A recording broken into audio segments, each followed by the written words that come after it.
शिंदे साहेब यासाठीच केला होता का अट्टहास? तुम्ही खरंच भाजपला खुश करू शकले नाही का? एवढी का मान तुमची खाली गेली?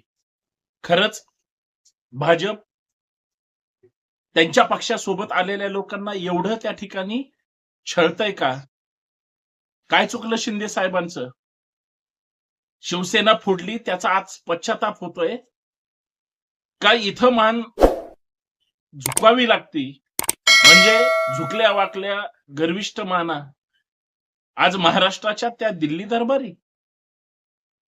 हे पाहण्यापेक्षा आम्हाला शिंदे साहेबांचा स्वाभिमान महत्वाचा वाटत होता. लोकांमध्ये रमणारा, लोकांमध्ये काम करणारा, लोकांची काळजी घेणारा, लोकांमध्ये त्यांची विचारपूस करणारा आज माणूस इतका मान खाली घालून उभा राहू शकतो